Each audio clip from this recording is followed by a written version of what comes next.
యాదాద్రి భువనగిరి జిల్లా అడ్డగూడూరు మండలం గుట్ట సింగారం గ్రామంలో ఆలస్యంగా వెలుగులోకి వచ్చిన దారుణ ఘటన.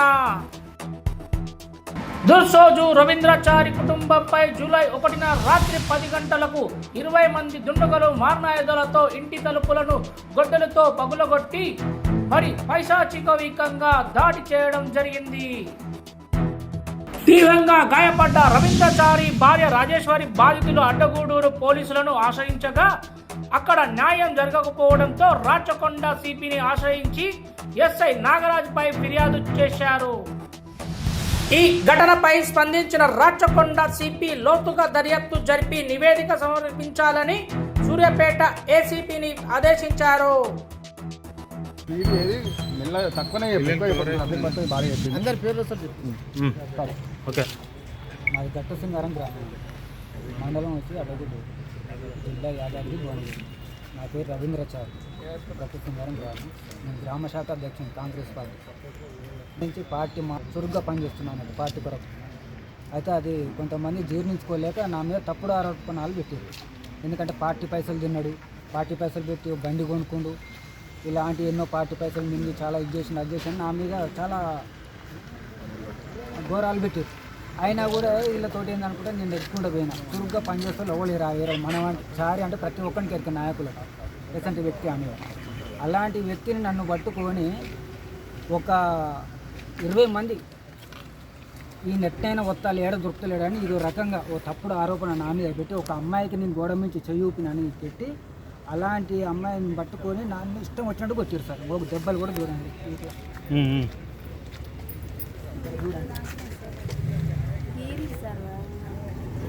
కొట్టారు కట్టెలతోటి గుడ్డలతోటి నరకబెట్టి అంగి మొత్తం చింపి ఇట్లా ఉరి పెట్టారు సార్. అదే అంగితోటి. అయినా కూడా నేను అదే నైటు మళ్ళీ పోలీసులకు మా ఎమ్మెల్యేకు ఏది నేను కష్టపడి మా ఊర్లో 1200 ఓట్లకు 450 లీడ్ తీసుకొచ్చిన మా ఎమ్మెల్యే గారికి. అయినా కూడా ఆయన కనకరించలేదు. ఒక్క ఫోన్ కూడా ఎత్తలేదు. 100 సార్లు ఫోన్ చేసిన. మా మండల పార్టీ అధ్యక్షుడు లింగయ్య యాదవ్ ఉంటాడు ఒక ఆయన కూడా ఫోన్ చేస్తే స్పందించలే. మెయిన్ నాయకులకు బాల్యంలో సైదులకు అని చేసిన ఆయన కూడా స్పందించలే. కాకపోతే తర్వాత తెలిసింది ఏంటంటే పంపించిందే వీళ్ళని తెలిసింది నాకు. అది సంఘటన.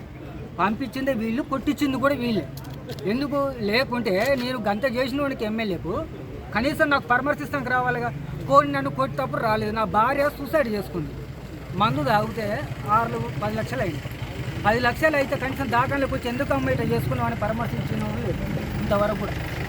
నేను 20 ఏళ్ళ నుంచి పార్టీకి పనిచేస్తే నాకు తగిన బుద్ధి చెప్పారు అన్నట్టు వాళ్ళు. చెప్పులు అరగంగా సార్, చెప్పులు అరగంగా తిరిగి పార్టీ కొరకు. ఇప్పుడు నిన్నీయాల వాళ్ళు గెలిచినాక మా సామెలాని దగ్గరకు వచ్చిన దగ్గర తీసుకుంటుండే 20 నుంచి కష్టపడ్డ వాళ్ళు వెనుక దొక్కింది. అంటే ఇంక నేను కూడా ఫోన్ చేస్తారు బంద్ చేసిన. ఇంత అవమానం జరిగినాక ఏ ఎమ్మెల్యే ఎవరు ఏం చేస్తారు, మనకు న్యాయం చేస్తలేరు అని సపడే కూకున్నా. అదే పోలీసు వాళ్ళ కాడికి పోతే పోలీసు వాళ్ళు కూడా నాడు కూర్చో అంటారు నన్ను చెప్తే ఈ ఘోరం. అదే నైట్ 100 కాల్ చేస్తే పోలీసు వాళ్ళు వచ్చారు. వచ్చి దెబ్బలు చూసారు. నన్ను కొడుతుంటే చిందరమందర చేస్తే అలా నిలగొట్టారు, లాఠీ చార్జ్ చేసారు. పోలీసు వాళ్ళు ఎస్ఐ కూడా చెప్పారు ఏమని గిట్ట మేము పోయేవారు కూడా కొడుతున్నారు సార్ అని చెప్పినా కూడా ఎస్ఐ పట్టించుకుంటలేదు. ఇట్లా ఉంది సార్ మా తుంగతుర్తి నియోజకవర్గంలో. గ్రామ శాఖ అధ్యక్షునికే న్యాయం జరగకుంటే మామూలుగా ఏం జరుగుతుంది సార్? ప్రజలకు ఏం చేస్తాడు ఆయన ఇంకా అనేది మేము 2 చెంపలు వేసుకుంటున్నాం. మా ఎమ్మెల్యే చాలా మంచివాడు అని 2 చెంపలు వేసుకుంటున్నాం. డిమాండ్ ఏంటి? ప్రత్యేకంగా మీ డిమాండ్ ఏంటి? మా డిమాండ్ ఏంటి సార్? మా మీద దౌర్జన్యంగా, నా భార్య మీద నా మీద దౌర్జన్యంగా మమ్మల్ని కొట్టిన మా ఇంటి మీదకి వచ్చిన కఠినంగా శిక్షించాలి. వాళ్ళని అరెస్టు చేయాలి. మాకు న్యాయం కావాలి. న్యాయం అయిన వరకు ఎంతవరకైనా పోరాడతాం. న్యాయం జరిగే వరకు. సిపి సార్ మీకు న్యాయం చేస్తున్నా అని చెప్పింది సార్. ఈ 2-3 రోజుల్లో మీకు రిజల్ట్ వస్తుంది, మీరు పోండి అంటున్నారు. మాట్లాడారా సిపి సుధీర్ బాబు గారు? ఇక ఏం మాట్లాడింది సార్ మనకు తెలియదు. ఫోన్ కాల్లో మీ ముందు ఎవరైనా కాల్ చేసి మాట్లాడడం పోయినామండి. ఏసీ గారు పోతే ఎస్ఐ గారు ఫోన్ చేసినని అన్నారు. అన్న కూడా స్పందన లేదు. అందుకు ఆడ లేకనే మళ్ళీ ఇక్కడికి వచ్చినామండి. అక్కడ స్థానిక నాగరాజు అండి. మొత్తం చేసేదంతా ఆయన మీద చర్యలు బాగా తీసుకోవాలి. ఎవరైనా సరే అన్యాయం జరిగిందంటే 4 గోడల మధ్య జరిగిన దానికి ఆధారం ఉందా? ఆడి మనిషిని ఎట్లా పడితే అట్లా మాట్లాడుతున్నాయి. మా ఎస్ఐ అనేటైనా అట్లా మాట్లాడతారా? వాళ్ళన్నా జరిగిన దానికి ఇట్లా అని చెప్పాలి. ఎప్పుడు పోయినా ఒక నెల రోజులు సార్ మేము పిటిషన్ ఇచ్చి ఫస్ట్ తారీఖు పిటిషన్ ఇచ్చినాం, ఇప్పుడు నెల రోజులు అవుతుంది, ఇంతవరకు యాక్షన్ పంపాలి. అన్నప్పుడల్లా మేము పోయి పిటిషన్ ఇస్తాం కదా సార్, ఏమైందంటే ఒక ఇద్దరు కానిస్టేబుల్ పంపుతుండు, వాళ్ళు ఆడుతూ పాడుతూ వస్తారు పోతురు పోయినామని చెప్తారు. మళ్ళీ తర్వాత మనకి ఎలాంటి ఇది లేదు. ఇంటికి ఇప్పటికి ఎన్నో సార్లు వచ్చి ఎంక్వైరీ చేశారు కానీ ఆ వచ్చిన వాళ్ళ మీద ఎలాంటి చర్యలు తీసుకోలేదు సార్. ఏమన్నా 20 మంది వస్తే నేను 15 మంది మీద పెడుతున్నా, అనుకూలంగా స్పందిస్తాను వాళ్ళ మీద వీళ్ళ మీద అంటుండు. వాళ్ళ కాడ ఇంతో డబ్బు బాగా డబ్బుకు మరిగిండు, వాళ్ళ మండలంలో ఉంటాడు కాబట్టి ఇంకా ఎవరు పోయి ఏం చెప్తే అదే చేస్తుండే. ఇంకా ఎవరనేది మా ఎస్ఐ గారే. ఇప్పుడు మేము ఆడపిల్లకు ఇంత అవమానం జరిగితే ఎందుకు పట్టించుకోడు? ఇక మీద చేస్తేనే ఇవాళ రేపు ఎంతో చర్య ఉంటుంది. అలాంటిది ఏం చేస్తారు సార్ ఆడపిల్ల అంటే? నేను ఒక అమ్మాయి నా మీద ముందే ఏమైనా చేసిందంటే గోడ నుంచి చెయ్యి ఊపినా అని చేసింది మా పక్కింటి అమ్మాయి. అలాంటిది నేను ఆమెను ముట్టుకోలేదు, చేయలేదు, తాకలేదు, గుంజలేదు, చేయలేదు. అంటే వాళ్ళకి మీకు ఏమైనా పాత పక్షాలు రాజకీయ పక్షాలు చెప్తున్నాయి అన్న ఇదివరకనే పార్టీ పైసలు అని తింటున్నాను, ఇదివరకు ఆయన నాతో గొడవ పెట్టుకున్న వాళ్ళ భర్త. వీళ్ళందరూ ఒక ఇదని అనుకోరాదు, యువతల బ్యాచ్ అవతల బ్యాచ్ ఉంటారుగా, మనకు బడనోడు ఇంత చురుగ్గా పని చేస్తుండే వీళ్ళు ఏం చేయాలనేది ప్రతి ఒక్కరికి అట్లే. ఇప్పుడు వెనుకకు వచ్చినోడు ముందే అయ్యిండు, మేము 20 ఏళ్ళ నుంచి ఉన్న వాళ్ళం పోయినాం. అర్థమైందా? ఆయనకు ఏమైనా ఇక చెప్పుడు మాటలు బాగా ఇది నమ్ము అది ఓకే అండి. ఇంకా అదగూరు మండలం.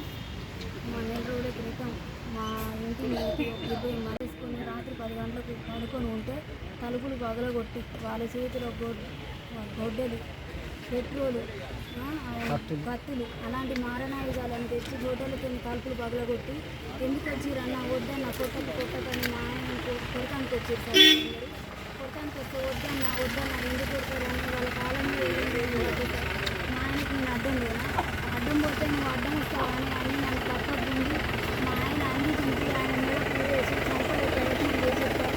అడ్డం పోయిన నన్ను పక్కకు గుండి నువ్వెందుకే అడ్డం వస్తావు అని నన్ను ఏడబడితే ఆడ చేతులు వేసి చెస్ట్ మీద నడు మీద ఏడబడితే ఆడ చేతులు వేసి చెప్పరాని చోట్ల చేతులు వేసి నన్ను చీరగా నేను అవన్నీ నేను ఇప్పుడు మీడియా ముందు కూడా చెప్పరాని కూడా నాకు చాలా సిగ్గు. అలాంటి పనులు చేసిరు సార్. అందరు తాగొచ్చిరు సార్, అందరు గంజాయి తాగొచ్చిరు సార్. ఆ పిల్లలు అందరు గంజాయి తాగొచ్చి విపరీత సేపు మా కడకం అనేసిరు సార్. నా కొడుకు వీడియో తీస్తుంటే నాకు వీడియో తీస్తావారా మమ్మల్ని అని ఆ సెల్లు తీసి పగలగొట్టిరు సార్. ఆ సెల్లు తీసి పగలగొట్టినాక వీడియోలు సెల్లు తీసి డిలీట్ చేసి పగలగొట్టిరు సార్. పగలగొట్టి మమ్మల్ని ఇంటి రాజులను అందరినీ కొట్టిరు సార్. కొట్టి మేము అప్పుడు 100 కాల్ చేసినాక గంట తర్వాత వాళ్ళు స్పందించారు సార్. గంట తర్వాత వాళ్ళు వచ్చేసరికి వీళ్ళు ఆల్రెడీ కొడుతూనే ఉన్నారు సార్. కొడతా అంటే అప్పుడు వాళ్ళు లాఠీ చార్జ్ చేసి అక్కడ ఉన్న పిల్లగాళ్ళు కొట్టిరు సార్. కొట్టిన తర్వాత మేము మళ్ళీ వాళ్ళు వచ్చిపోయిన తర్వాత మళ్ళీ వచ్చి కూడా మేము ఎన్ని రోజులకైనా చంపేస్తామని బెదిరించారు సార్. బెదిరించినాక ఆ భయానికి మేము పిఎస్కి వెళ్ళి ఆ నైటే నేను కంప్లీట్ ఇచ్చింది సార్. నా భర్త మీద ఇట్లా నా భర్తను కొట్టిరు, మా ఇంట్లో ఫర్నిచర్ అంతా దోషం చేసారు, నన్ను ఇట్లా నా మీద అగాత్యం పాల్పడ్డారు వీళ్ళు అని నేను కంప్లైంట్ ఇచ్చింది సార్. కంప్లైంట్ ఇస్తే మళ్ళీ తెల్లారి ఎస్ఐ గారు ఫోన్ చేసి మీరు రావాలని నా భర్తను రప్పించినాక ఆయనతో మేము కాంప్రమైజ్ అవుతామా అని బలవంతంగా అంటే నేను కాంప్రమైజ్ కాను అని తను చెప్తే ఈ నైట్ ఇచ్చిన పిటిషన్ పక్కకు పెట్టి మళ్ళీ తనతోటి కంప్లైంట్ తీసుకున్నారు సార్. నేను ఇచ్చిన పిటిషన్ పక్కకు ఎందుకు పెట్టిరని మళ్ళీ మేము అడిగితే ఎవరు ఇస్తే ఏందమ్మా అని మా మీద ఇంకా దౌర్జన్యంగా మాట్లాడింది సార్. ఆ మాటలన్నీ అవమానాలన్నీ తట్టుకోలేకపోయింది సార్. వాళ్ళకు ఎమ్మెల్యే గారి సపోర్ట్ చాలా ఉంది సార్. ఎమ్మెల్యే గారి సపోర్ట్ ఉండడం వల్ల నేను ఇచ్చిన పిటిషన్కి ఎలాంటి రెస్పాన్స్ కాలేదు సార్. కాకపోయేసరికి నేను మళ్ళీ తెల్లారి నేను అన్ని ఆలోచనలు చేసుకొని అసలు ఏంటి నాకు బయటకు పోయి ఇంతమంది ఊర్లే నాకు ఇజ్జత్ పోయింది, పోలీసు వాళ్ళు పట్టించుకుంటలేరు అని అవమానంతో నేను పాయిజన్ తీసుకున్నాను సార్. 10 రోజులు నేను కోమాలు ఉన్నా. 10 రోజులు కోమాలు ఉన్నాక కూడా నన్ను ఏ విధమైన పరామర్శ పిఎస్ వాళ్ళు వచ్చి ఎందుకమ్మా మన పాయిజన్ తీసుకున్నావు ఏంది అని కనీసం ఎలాంటి పరామర్శ చేయలేదు సార్. మళ్ళీ నేను ఇంటికి వచ్చినాక 10 రోజులు రెస్ట్ తీసుకొని మళ్ళీ ఏసీపీ కాడికి పోయి ఆయన కంప్లైంట్ ఇస్తే సరే అమ్మా అని ఎస్ఐ గారికి చెప్పింది సార్. ఎస్ఐ గారు చెప్తే మళ్ళీ మేము ఎస్ఐ గారికి పోయి అడిగినాం సార్. ఏం సార్ మరి ఎలాంటి స్పందించలేదు ఏం సార్ అంటే మీకు అట్లా జరిగినట్టు ఏమైనా ఆధారం ఉందా అమ్మా అని అడుగుతుంది సార్. నాలుగు గోడల మధ్యన జరిగిన దానికి ఏం ఆధారం ఉంటుంది సార్? అట్లా ఆధారం అడిగితే మా చుట్టుపక్కల వాళ్ళు వచ్చి కూడా ఇట్లా జరిగింది అని కానిస్టేబుల్ వారికి వస్తే వాళ్ళకు కూడా చెప్పారు సార్. ఎందుకు ఇట్లా జరిగింది, మేము అడ్డం పోతే మమ్మల్ని కత్తులు ఊహించారు అని చుట్టుపక్కల వాళ్ళు కూడా ఆ అమ్మాయి మీద చేతులు వేసుకున్నారు, ఆ అబ్బాయిని కొట్టిర్రు, ఆ అమ్మాయి మీద మాత్రం చాలా దురుసుగా ప్రవర్తించారు అని చుట్టుపక్కల వాళ్ళు కూడా వాళ్ళకు చెప్పారు సార్. చెప్పినా కూడా ఎలాంటి కంప్లైంట్ తీసుకోలేదు సార్. ఎస్ఐ గారి వల్ల మాకు చాలా అన్యాయం జరుగుతుంది. ఆయనకు ఎమ్మెల్యే గారు సపోర్ట్ చేయడం వల్లనే, ఆ పిల్లలందరికీ వాళ్ళకు సపోర్ట్ చేయడం వల్లనే సార్ మాకు ఇది అన్యాయం జరుగుతుంది.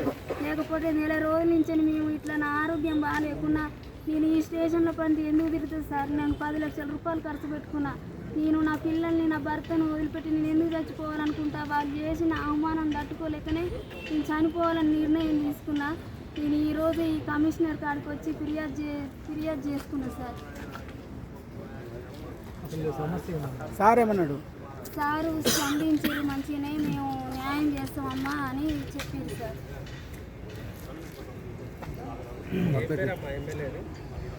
మందుల సార్. ఈ ఎస్ఐ ఎవరు అన్నారు? ఆయన పేరేం చెప్తారా? నాగరాజ్. ఇప్పుడు మీకు ఎటువంటి న్యాయం కావాలి సార్? మా ఇంటి మీద దాడి చేసిన పిల్లలు, నా మీద చేసుకున్న వాళ్ళు అందరి మీద కఠిన చర్యలు తీసుకోవాలి సార్. ఇలా చర్యలు తీసుకోకుంటే మాత్రం మా ఆయనను బెదిరిస్తారు కదా, నువ్వు అడ్డగూరికి ఎన్నిసార్లు వచ్చిపోతావు, చంపేస్తావు నిన్ను, మా మీద ఎలాంటి కంప్లైంట్ ఇచ్చినా, మా మీద ఎలాంటి చర్యలు తీసుకున్నా నేను చంపేస్తామని బెదిరిస్తారు సార్ వాళ్ళు. అంటే మీకు ప్రాణభయం ఉంది? ప్రాణభయం ఉంది సార్, చాలా ప్రాణభయం ఉంది. మేము తట్టుకోలేము సార్. కాంగ్రెస్ పార్టీ గ్రామ శాఖ అధ్యక్షుడు సార్. అన్నకి మైక్ తీసుకో.